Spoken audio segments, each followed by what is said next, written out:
నమస్తే, welcome to మనం TV. నేను వలి. ప్రస్తుతం నాతో పాటు స్టూడియోలో ఉన్నారు ప్రముఖ పొలిటికల్ అనలిస్ట్ చందు శ్రీనివాస్ గారు. వారితో మాట్లాడదాం. చందు గారు నమస్తే సార్. నమస్కారం వలి గారు. చందు గారు, మెగాస్టార్ చిరంజీవి పిఠాపురానికి రాబోతున్నారు. మే 5 నుంచి ఆయన పర్యటన ఉండబోతున్నట్టుగా తెలుస్తోంది. జనసేనకు, పవన్ కళ్యాణ్కు మద్దతుగా ఆయన ప్రచారం చేయడానికి సిద్ధమైపోయారని తెలుస్తోంది. ఎట్లా ఉండబోతుంది ఆయన ప్రచారం చేస్తే? అదే జరిగితే మంచిదే, కానీ నాకున్న సమాచారం ప్రకారం ఆయన ఇప్పుడు అవుట్ ఆఫ్ కంట్రీలో ఉన్నాడు. విశ్వంబర షూటింగ్లో ఉన్నాడు. మేబీ రేపు రాబోతున్నాడు హైదరాబాద్కి. అంటే తమ్ముడి కోసం ఎవరెవరిని వదులుకుంటారు చెప్పండి? రాజకీయాలకి నేను దూరంగా ఉన్నానని చెప్పిన నా పాత్ర తను పోషిస్తాడు, ఏ రోజైనా ముఖ్యమంత్రి అవుతాడు, తమ్ముడు కష్టపడుతున్నాడని పలు సందర్భాలు అన్నాడు. అవును. కాకపోతే ఇక్కడ నేనేదో పృథ్వీ నోటి నుంచి 5 నుంచి వస్తున్నాడనే మాట వచ్చేదానికి మీడియా అంతా చక్కర్లు కూడా ఎట్టి పరిస్థితులు మెగా ఫ్యామిలీ అంతా వాళ్ళు రాబోతున్నారు, గెలుపు కోసం కృషి చేస్తున్నారని. అంటే చిరంజీవి గారికి ఉన్న బిజీ షెడ్యూల్ కావచ్చు, ఆయనకున్న ఇది కావచ్చు, అందులో పద్మవిభూషణ్ రేపు తీసుకోబోతున్నాడు కాబట్టి ఆయన కొద్దిగా రాజకీయాలకి అంటే ఈ పాయింట్ ఆఫ్ వ్యూ ప్రచారానికి దూరంగా ఉండొచ్చు మనకు తెలిసిన సమాచారం ప్రకారం. ఎందుకంటే ఆయన అంటే వస్తే ఇంకొంచెం బూస్ట్ ఇచ్చినట్టే కదా. కరెక్టే మీరు చెప్పింది వలి గారికి కాదంటే. కాకపోతే మెగా ఫ్యామిలీ అంతా, మెగా అభిమానుల సంఘానికి గౌరవ అధ్యక్షుడు నాగబాబు గారు, ఆల్ ఇండియా అధ్యక్షుడు స్వామినాయుడు, మిగతా దేశవ్యాప్తంగా అందరూ కూడా మెగా అభిమానులందరూ కూడా, ముఖ్యంగా ఉభయ రాష్ట్రాల్లోని అభిమానులందరూ కూడా కంప్లీట్గా మద్దతు ఆల్రెడీ క్షేత్రస్థాయిలో పవన్ కళ్యాణ్కి సపోర్ట్ చేస్తున్నారు. అంటే చిరంజీవి గారు చేసినట్టే కదా. అదే సమయం ఆయన రావాల్సిన అవసరం లేదు. ఆయన పిలుపు ఒక్కసారి మనం చూసాం. పంచకల్ రమేష్ కావచ్చు, సీఎం రమేష్ విషయం అవునవును ఇంటికి పిలిచెల్లా కానీ నేను ఎందుకు ఇప్పుడు వచ్చాడో, నా తమ్ముడు ఒక నాయకత్వం వహిస్తున్నాడు, కష్టపడుతున్నాడు. డెఫినెట్గా ఎన్డీఏ కూటమి, ముఖ్యంగా బీజేపీ, టీడీపీ, జనసేన సక్సెస్ కావాలని కోరుకున్నాడు. వీళ్ళిద్దరిని కూడా ఎంపీగా, ఎమ్మెల్యే గెలిపించమని కోరాడు. గెలిపించాడంటే ఆ పార్టీ మొత్తం కంప్లీట్గా కూటమి విజయం సాధించాలనే కదా నా ఆకాంక్ష. అవునవును. తప్పకుండా ఇదే సమయంలో దానికి సజ్జల రకరకాల చిరంజీవి వచ్చినా ఎవరు వచ్చినా ఏమి చేయలేరని చెప్పి రకరకాల మాటలు అన్నారు. పందులు గుంపే వస్తుంది అని చెప్పేసి అన్నాడు కదా. ఇవన్నీ అనేటప్పుడు అతన్నే ఎందుకు పిలిపించుకున్నారు జగన్మోహన్ రెడ్డి గారు? ఎందుకు సినిమా ఇండస్ట్రీ జగన్మోహన్ రెడ్డి గారు సపోర్ట్ చేయట్లేదు?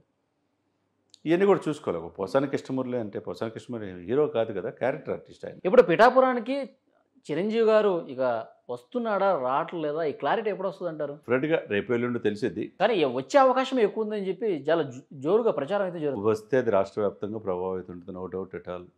ఎందుకంటే ఒక ప్రజారాజ్యం పెట్టి, ఒక ప్రజల కోసం, సామాజిక న్యాయం కోసం, సామాజిక సమతుల్యం కోసం, సోషల్ జస్టిస్ కోసం పార్టీ పెట్టి గతంలో కూడా చెప్పారు తన తమ్ముడికే నా మద్దతు అని చెప్పారు. తన తమ్ముడు రాజకీయాల్లో ఉన్నత స్థానానికి ఎదగాలని కోరుకున్నా అని చెప్పారు. 5 కోట్ల రూపాయల విరాళం కూడా జనసేన పార్టీకి ఇచ్చిన పరిస్థితుంది.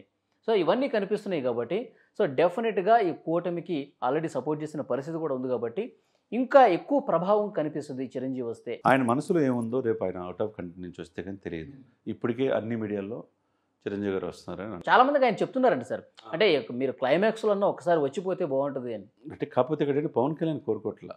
మా అన్న ఎందుకు రాజకీయాలు దూరంగా ఉంటున్నాడు, ఆయన సినిమాలో, ఆయన లైఫ్ ఆయన డిస్టర్బ్ చేయకూడదు. అదే సమయంలో రామ్ చరణ్ కూడా ఎందుకు అనవసరంగా రావద్దు అని అంటాడు. ఆయన ఏంటంటే ఆయన ఏదో పోరాడుతున్నాడు. పోరాడేటప్పుడు సహకరించే వాళ్ళు ఉంటారు, ఫ్యామిలీ అంతా అండగా ఉంటుంది, ఆర్థిక సాయం చేస్తున్నారు, అందరూ ఉండరు, బాగానే ఉండరు. కాకపోతే ఇప్పటికిప్పుడు చిరంజీవి గారు రావాలా లేదని ఆయన విచక్షణాధికారం మీద ఆయన ఇష్టం కదా.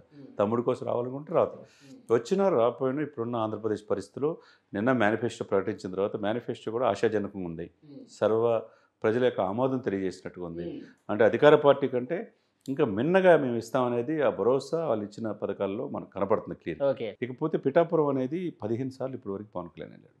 ఆల్రెడీ మొన్న ర్యాలీలో నేను ప్రత్యక్ష సాక్షి 2 లక్షల మంది జనం ఆల్రెడీ డిసైడ్ అయిపోయారు అక్కడికి వెళ్ళిపోవటం ఎవరనేది.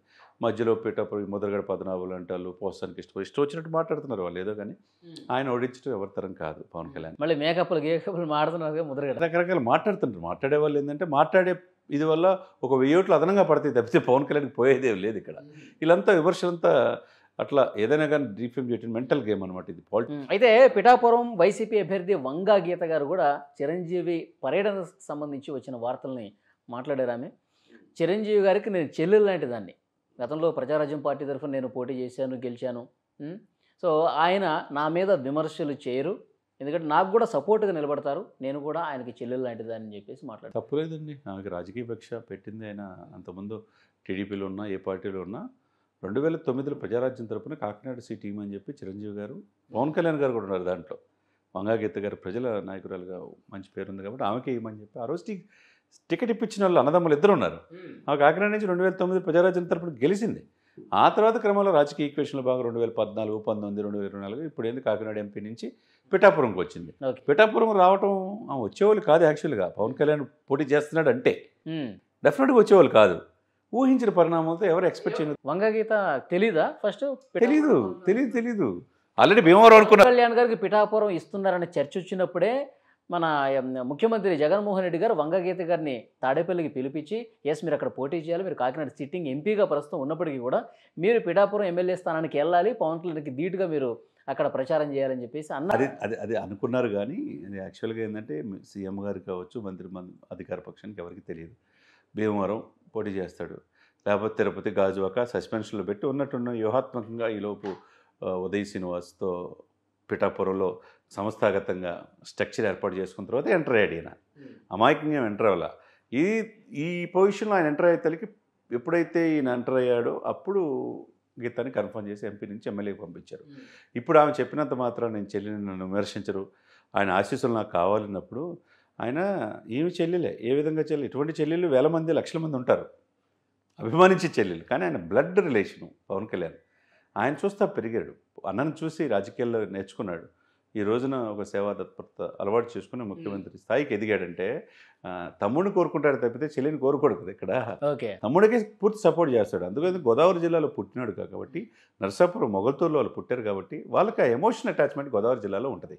అందులో 34 నియోజకవర్గాలపై మీరన్నట్టు కనుక ఇదే చిరంజీవి గారు కనుక ఒకవేళ కనుక రేపు తమ్ముడు కోసం వస్తే, ఇప్పుడు ఆల్రెడీ నాగబాబు కొడుకు వరుణ్ తేజ్ తిరుగుతున్నారు, నాగబాబు గారి భార్య తిరుగుతున్నారు, ఈలోపు రేపు మాపు మాధవి గారు వాళ్ళ సిస్టర్ గారు కూడా తిరుగుతున్నారు.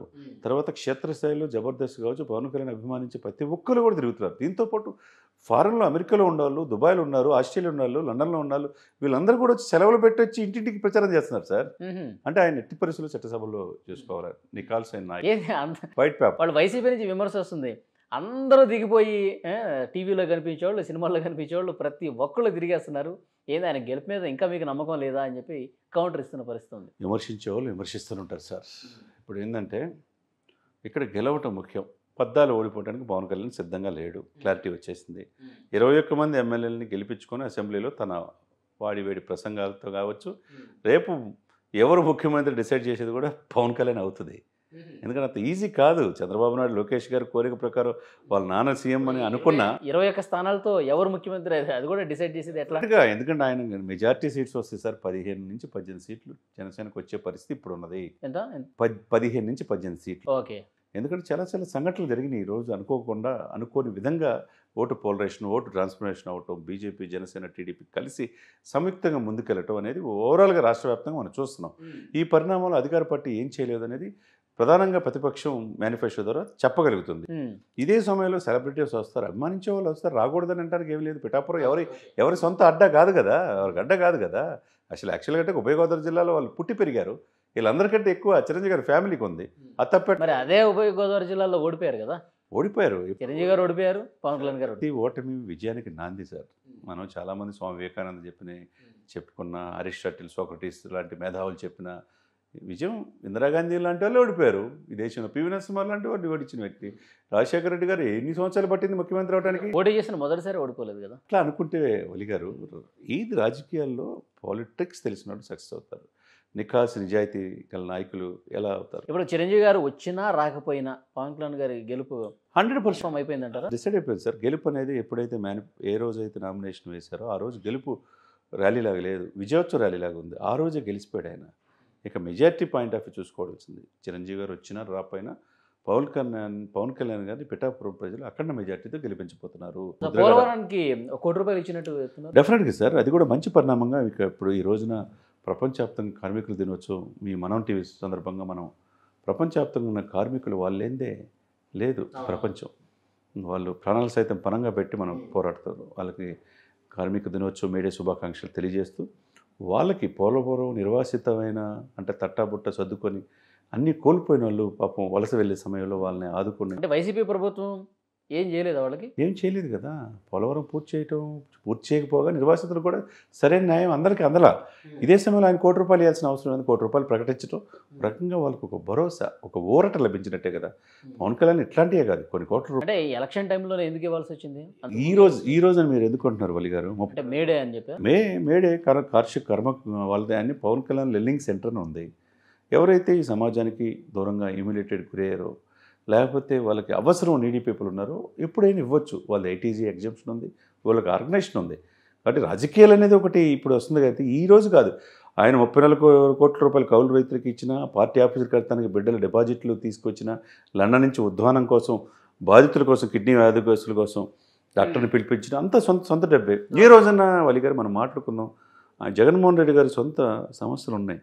సాక్షి కావచ్చు, భారత సిమెంట్స్ కావచ్చు, దాంట్లో నుంచి ₹1 తీసి ఏ రోజన్నా మేడే కార్మికులకు ₹1 సైనికులు ఇది ₹1 ఏదైనా ప్రకృతి కెలామిటీ జరిగినప్పుడు తుఫానుకు ఇచ్చారా సొంత డబ్బులు ఎప్పుడైనా?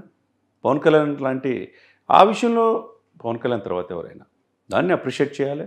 ఎప్పుడు ఏ విధంగా ఇబ్బందులు గురవుతాయి భవన నిర్మాణ కార్మికుల కోసం కావచ్చు, కౌలు రైతులు కావచ్చు, ఎవరు చాలా దళితుల కోసం వాళ్ళ హక్కుల కోసం అనేక రకాలుగా ఆయన ఎప్పుడు సేవలు. ఇప్పుడు కూటమి ప్రభుత్వం వస్తే కనుక జేబులోంచి తీయాల్సిన పరిస్థితి రాదేమో. ఇంకా మేబీ అఫ్కోర్స్ ఇప్పుడు 2.5 లక్షల కోట్ల అప్పుని ఇంకా ఈయన 8 లక్షల కోట్లు యాడ్ చేశారు. 10.5 లక్షల కోట్ల అప్పులో ఉందంటున్నారు. ఇది ఎవరైనా వచ్చినో తీర్చాల్సిందే. ఇదే సమయంలో మరింత పారదర్శకంగా మేనిఫెస్టో ద్వారా ప్రజలకు వెళ్లాల్సిందే.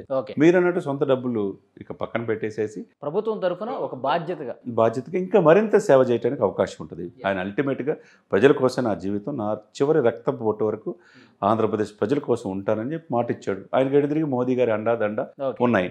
కాబట్టి చంద్రబాబు నాయుడు గారికి ఉన్న 4.5 దశాబ్దాల అనుభవం ఉంది, ఈయన పోరాట పట్టిమ ఉంది. ఈ ముగ్గురు కలిసి కన్స్ట్రక్టివ్గా వెళ్తున్నారు కాబట్టి ఈ కూటమికి విజయావకాశాలు మెండుగా ఉన్నాయి. చూద్దాం sir. Thank you very much. Thank you Vali గారు.